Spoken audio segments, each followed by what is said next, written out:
welcome to the course on biological data analysis and visualization with R. In the last few classes we have talked about linear regression, and the major assumption is that the dependent variable is linearly correlated or have linear association with the independent variables. So, that is not always true, right. So, not all dependent variables will have linear relationship with the independent variables, and this is where the nonlinear regression comes in. Okay. So, in this class we will be talking about nonlinear regression. We will talk about nonlinear models and the nonlinear least squares. Okay. It is very similar to the ordinary least squares that we have talked about, and once we talk about this model we will also take a data set and will apply this nonlinear modeling technique, right. So, this is something we will do and see how we can actually estimate these weights and estimate this get this relationship in using specific packages in R. Okay, so let us first discuss what are nonlinear models, right. So, as I mentioned, there is nonlinear relationship between variables, especially the dependent variable and the independent variables. Again, you can have one dependent variable and multiple independent variables, or you can even have multiple dependent variables and multiple independent variables. So, let us first discuss very simple situation where we have one dependent variable and one independent variable, and this nonlinear relationship can be of different types, right. So, as you can see, right, we can now think of many different ways, right. These dependent and independent variables are connected. For example, we have y equals to a into log x plus b, or you can have y equals to a plus bx plus cx square. You can have exponential relationship. You can have very different types of relationship, right, when you are thinking about nonlinear relationship. Okay. So, this type of nonlinear relationship, right, we might have to guess sometimes, right, by looking at the data and then try to feed the data with the best model. And of course, as you can see, we also have this strength of association, right, which we have to estimate again, right. So, similar to linear models, you also have this A and B, right. So, here A is the weight and B is the bias, right. So, these kind of weights and biases that we have to again estimate from the data and try to build the model. And again, this is something we have like strength of association between the dependent variable and the independent variable. Okay, so how do we estimate these weights? We use nonlinear least squares, okay, and this helps us in fitting nonlinear models to the data. But then which kind of nonlinear model? This is something we have to guess. And the idea is very similar to ordinary least squares. Is we want to fit parameter values that minimize the sum of squares of the residuals. We have talked about the residuals before, and similarly here we also have residuals, and the residuals formula is exactly like this, right. Residual is epsilon I equals to yi minus yi hat. This is the residual for each value, right, each value I, right. I can run from 1 to n, right. If you have 10 values, so n is 10, so we will have residual 10 residuals. Okay. So, yi is the observed value, that is the we have the xy pairs, right. So, y is the actual observed value or the actual value that we have, and yi hat, that is the predicted value that will come from the fxi, that is the nonlinear function. If you remember a linear model, right, this predicted value yi hat will come from the linear model, right, wxi plus b, that is the simplest form. Right. Here this yi predicted will come from fxi, right. Again, if you have multiple independent variables, so we have to feed this x1 plus bx square, that is all, right, bx2 square and so on. So, this predicted value will come from the nonlinear function. So, we need to fit these weights in such a way. The goal of nonlinear least square is to fit these weights or estimate these weights in such a way that we minimize the sum of the squares of the residuals. Okay.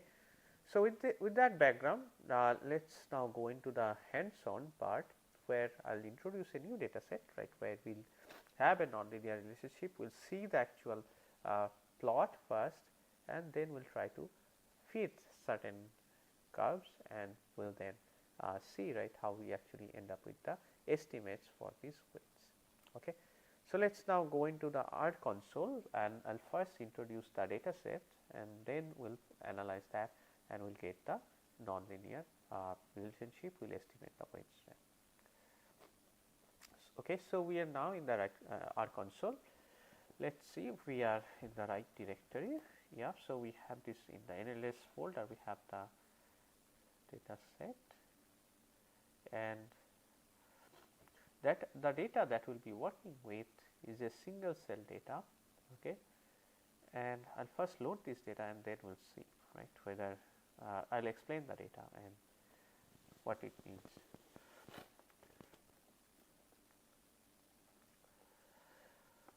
Okay, header equals to true. So, we have the headers and head.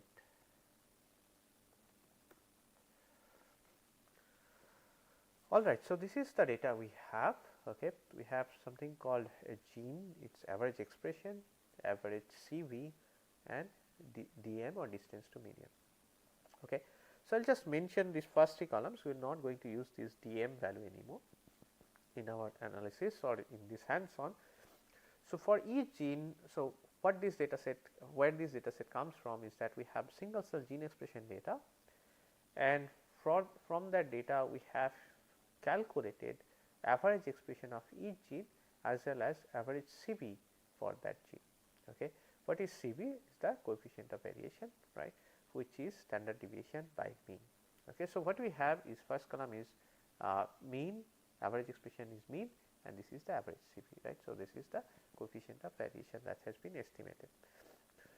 Okay, so what we will see is we will plot this average expression versus average CV first, and then we will see whether we can fit a nonlinear model and try to estimate the coefficients. Okay. So, what we will do is let us first plot this, let us see, and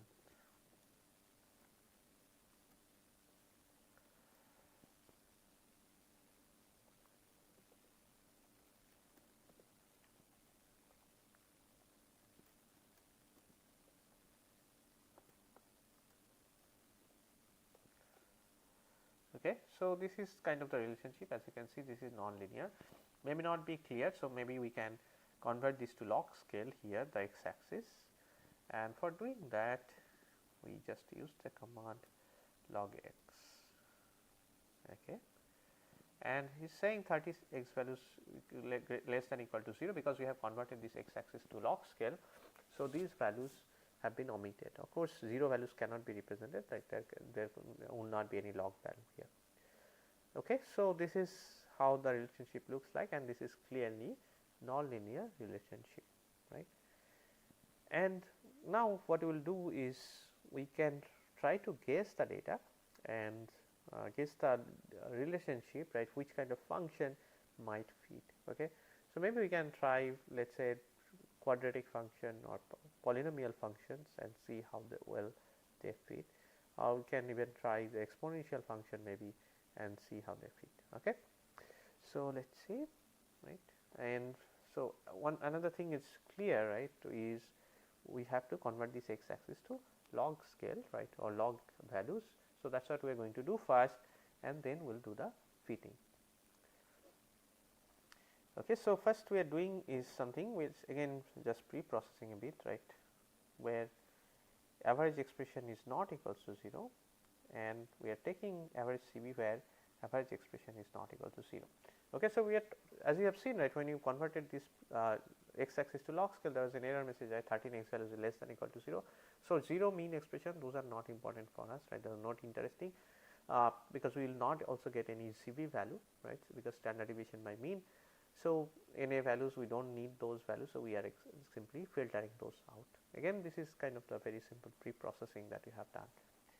We will also convert x to log x, right, this is what we have calculated, because that is when the relationship becomes clear. Okay.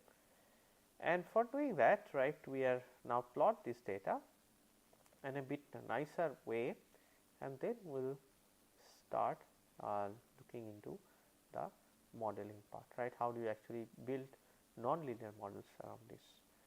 Okay. So, we will do this in a nicer way, right, plot x, y, p, c, h 16, the color RGB, right, we want this kind of in grayish color. So 0.3, 0.3, 0.3, right, all 0.3 means it will RGB, so it will get grayish color, and 0.3 this is the transparency level. Then we have the Y lab, that is the Y axis level, noise or CV, X axis level, that is the average mRNA level, right, and then we have CX axis, that is the size of this numbers that along the axis, and size of the labels 1.4. So, above 1, as I mentioned, that means we make it bigger. Okay. So, let us do that, and here it is, it looks a bit nicer, right. We have the X axis levels, Y axis levels, and we have the data points, right. This also gives us like the overlap, right, where the most overlap is. The most of that point overlap is here, right. There is a lot of data points and they become like dark black here, right. Whereas here you can see these gray points, so means they are like single points, and that is why the transparency matrix actually helps. We can even make it a bit even more transparent, so that we can kind of gauge the level of number of points here. Right. So, you can see this number of points here is huge, right. So, it's still very dark. So, there is a lot of very high concentration of points in here. Okay, so, now we have made the plot, and let us try fit the data. Okay, and for fitting that, okay, so we'll, as I said, we'll first try with this quadratic function, right, x plus I x square, right. So, this is the x plus x square plus x3, that is the form, right. So, let us try this first and see what happens.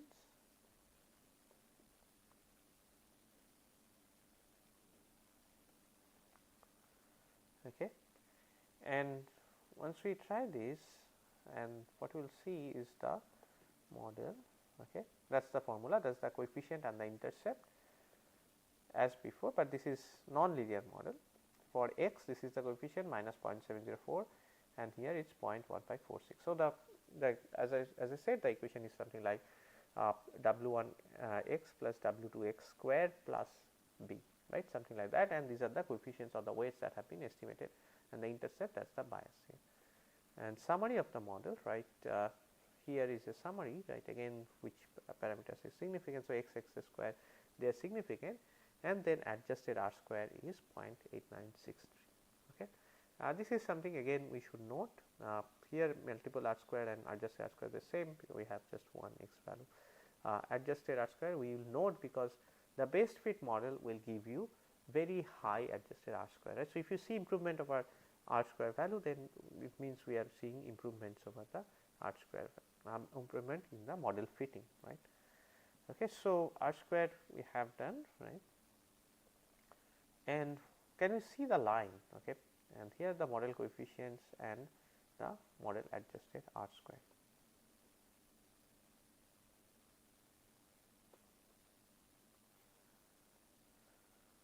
Okay.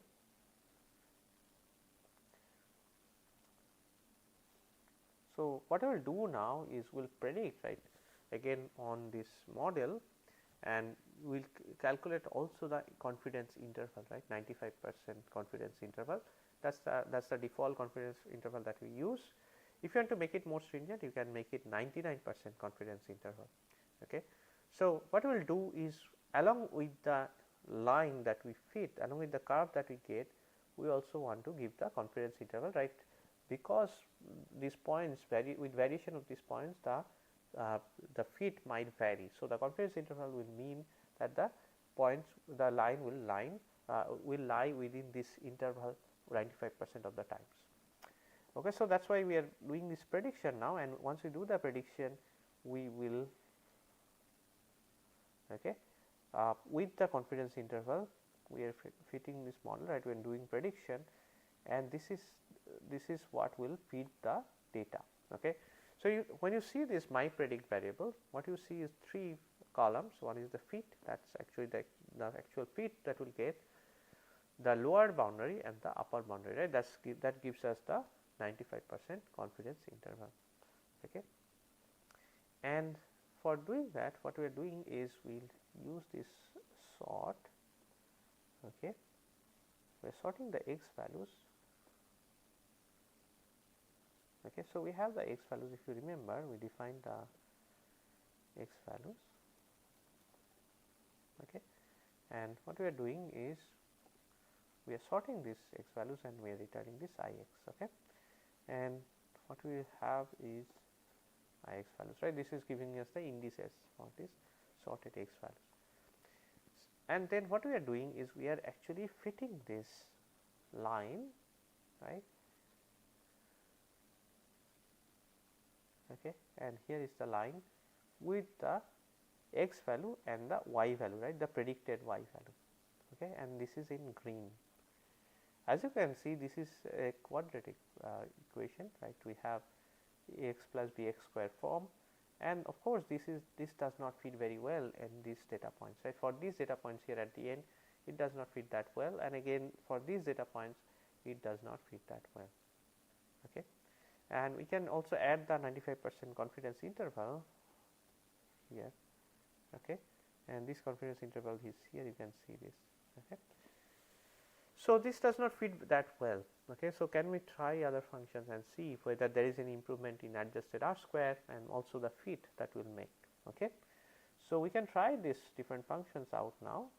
Let's say we try this model where we have x plus bx square plus cx cube, okay. Okay, we define this model now, and again we can look into this summary model and adjusted R square value, okay. So summary R square, you can see now it has improved, right. Earlier it was 0.89, now it's around 0.93 or 94. So there is some improvement, and this is what we see here as well, right. And the intercepts we have got, right, the coefficients for x, x square and x3, okay. And then what we will do is we will use the same way, right, and we are predicting because so we are predicting because we are fitting this model, and we will use that to, again we have the fit value, the lower and upper values, this will form the confidence interval, and we have fit this line again, okay, again in green as you can see, and maybe we can change the color now, and you can see this in red, right. And the issue is it of course fits much better now than the green line, this red line, but the issue is here, right, these points here, there is, it's just going down, it does not fit the points that well. Rest of the cases it fits very nicely, okay. You can see this, right, it kind of tracks these data points here, and it fits very nicely. We have seen this also in improvement in R square. We can also add the confidence interval, and we can add a different color now for this confidence interval for this polygon function, right. So what this polygon function do is actually taking this lower interval and upper interval, it's kind of coloring that, okay. And as you can see again, right, okay, this has been added, maybe it's not clear, but this is not the best fit still, okay. So what we can do, maybe let's try the other functions that we have. We are increasing this power, right.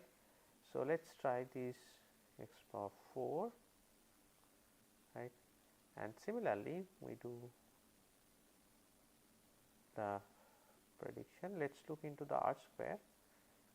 So R square is 0.938, so there is not a lot of improvement, there is some improvement, it was I think 0.937, now it is 0.9388, and then model coefficients are given here, they are estimated, this is the adjusted R square, right, you can see here, and the predictions, right, and the fit, actual fit and the lower value and the upper value. So this will form the confidence interval.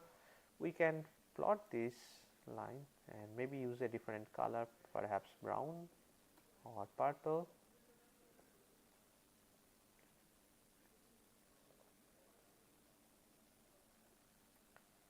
and you can see, okay, so you can see like purple line kind of overlaps with the red line for most part, but except this point, except for these points here, okay, and this might be again you can see the confidence interval, you can see this spread, little spread.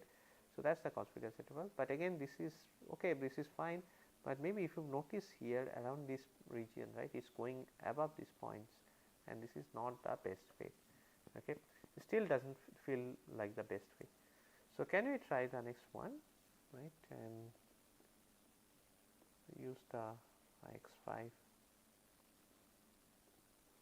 okay, and let us try this model. So, we will again do the same thing, right.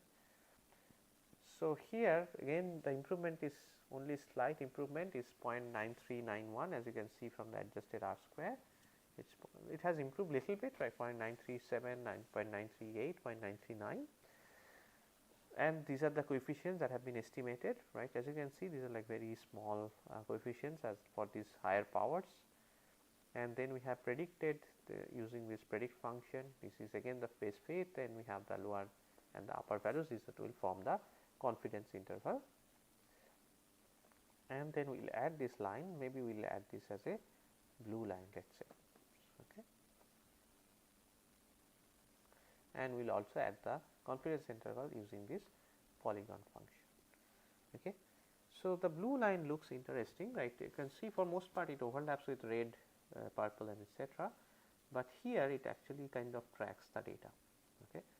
So, maybe we can check this individually, right, by doing this plot, not just on top of this line, but we can check this separately on a different plot and see whether this blue line is fitting nicely here or not, okay. So, I will do the plot again, right, original plot, okay. Here are the data points, and I will simply add this here,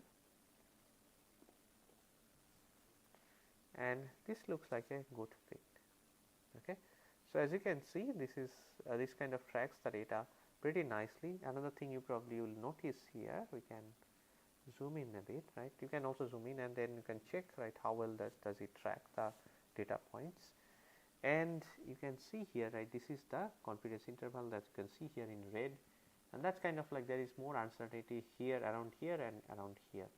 That is not surprising, right, where you have sparsity of data, your confidence interval will be wider, because then the estimates will be likely to be less accurate, okay. Can we see if we fit let us say x6 and etc., if we see further improvement, okay, here.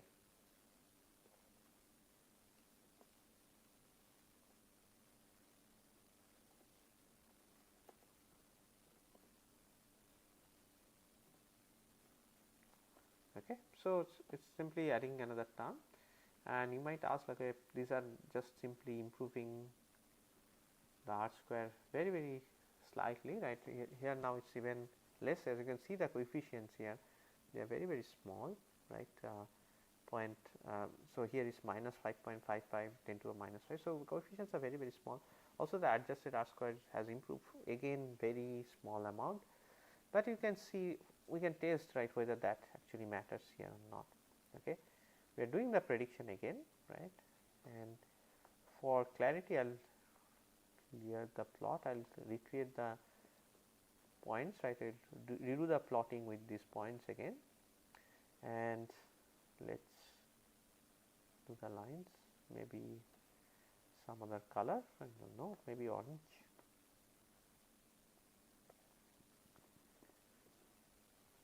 Okay. We do not see that much improvement now, right. As you can see, we do not have a lot of improvement. It is actually now, if we zoom in, right, it's these points are this is actually slightly going down. So, it seems like the x to the power 5 up to that point, it actually looks the best. Okay. We can try out, maybe can we see if we can build the model with an exponential function or not, right, and then we can try this out again, right. So, for doing that, we have to use another package in R, is called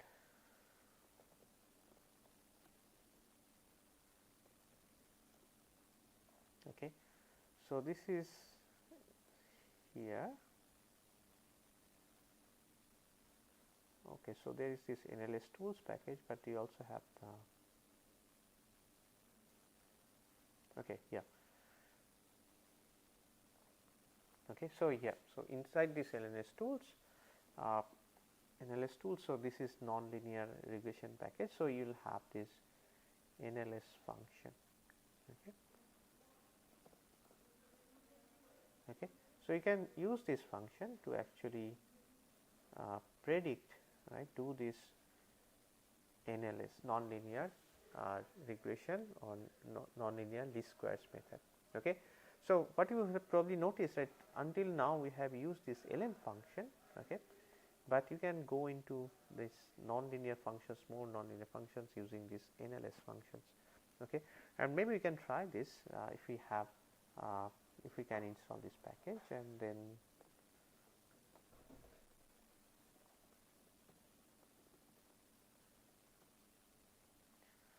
we can use this NLS function to kind of feed this. So here is an example, right, how we can use this NLS function, right, for this prediction. We have rate and we have this formula that is given, and then you have the data, and then you have to give these start parameters in this data.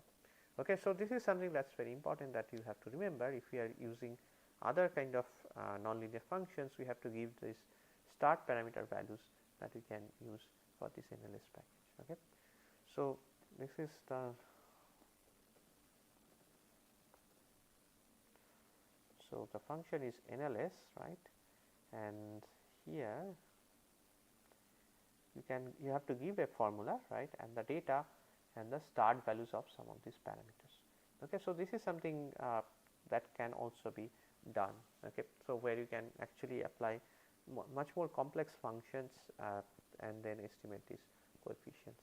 The only thing that will matter is the for start parameters, and that is something that will actually impact your outcome. Okay, so I think we are done with the hands-on, and we can go back to the presentation. So what we have shown, right, I have discussed very briefly the nonlinear regression. So this is not always necessary that the dependent variable will be linearly associated with the independent variables. There will be nonlinear regressions in biological data. This is quite common, and we took one data set where we see this nonlinear relationship, and we actually did the hands-on where we actually fit the nonlinear models, but very simple nonlinear models using the LM function still. Okay, so we talked about functions of the form like x plus bx squared plus cx cubed and so on. We looked into the fitting of these functions, and we calculated the adjusted R square values, right, which tells us, right, how well the data fits, how well the model fits the data. Okay, so this is something we have seen. Even with slight improvements, there are specific regions, slight improvements in the adjusted R squares. There are specific regions of the data points which are fit by the model much better. We also added the confidence intervals in there, right, as you have seen, and these confidence intervals tell us, right, how confident the model is, right, or how often we'll get this trained within this region. Okay, and as you have seen, these confidence intervals vary, right, or they are wider where there is a sparsity of the points, right, where we do not have enough points because the estimates are less robust or less they are likely to be more variable. Okay, so with that I will conclude, right. We have talked about nonlinear relationship between variables, so we need to model that as well. We have done very simple fitting of nonlinear models to our data, and the nonlinear least squares can be used for estimation of weights. In the hands-on, we use the LM function, but there is another package which is the NLS package that can help us for fitting more complex nonlinear functions. So another thing we have not done, and this is something again can be done like linear regression, is that we can build predictive models here. So very similar idea. We can take this test data and training data. We can fit nonlinear models with training data, and we can predict on test data. So that is something we have not covered, but this is very similar to what we have discussed in linear regression. So this concludes our discussion on regression models. We have talked about linear regression in much more details, and we have done a lot of hands-on to improve the performance of predictive models using linear models. We have very briefly mentioned nonlinear models where we can fit nonlinear data, and this is something that can also be extended for prediction in case of nonlinear relationship. Thank you.